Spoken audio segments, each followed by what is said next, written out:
అందరికీ hi. Stove వెలిగించి కళాయి పెట్టి తగినంత ఆయిల్ వేసి ఆనియన్ పచ్చిమిర్చి దోరగా వేపుకోవాలి. వేపిన తర్వాత ఒక 3 ఆలుగడ్డలు తీసుకొని కొంచెం మీడియం సైజ్ ముక్కలు కట్ చేసుకొని బాండీలో వేసేసేయాలి. వేసిన తర్వాత వంకాయలు ఉప్పు వాటర్లో వేసి సన్నగా కట్ చేసి పక్కకు పెట్టుకోవాలి. అవి కూడా వేసేసి కరివేపాకు వేసిన తర్వాత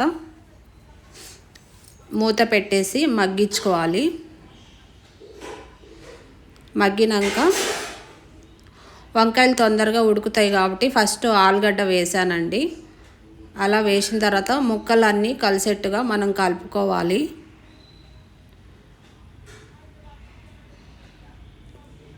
కలిపిన తర్వాత ఒక స్పూను ఇంకొంచెం సాల్ట్ వేసి కొంచెం పసుపు వేసి కారం కూడా వేసి ఒక స్పూను కలుపుకోవాలి.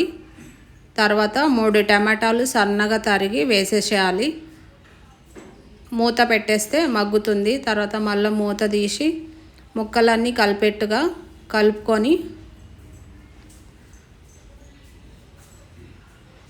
అల్లం పేస్టు ఉంటే కొంచెం వేయండి, లేదంటే ఏం పర్లేదు స్కిప్ చేసేసేయండి. కొంచెం వాటర్ వేసి గ్లాస్‌న్నర స్టవ్ లో ఫ్లేమ్లో పెట్టామంటే ఆలుగడ్డ వంకాయ తొందరగా మ్యాష్ అయిపోయి మంచిగా కుక్ అయిపోతాయి టమాటాలు అవి. ఇలా ఈ కర్రీ ఎంతో టేస్టీగా ఈజీగా కూడా చేసేయచ్చు. మీరు కూడా ట్రై చేయండి.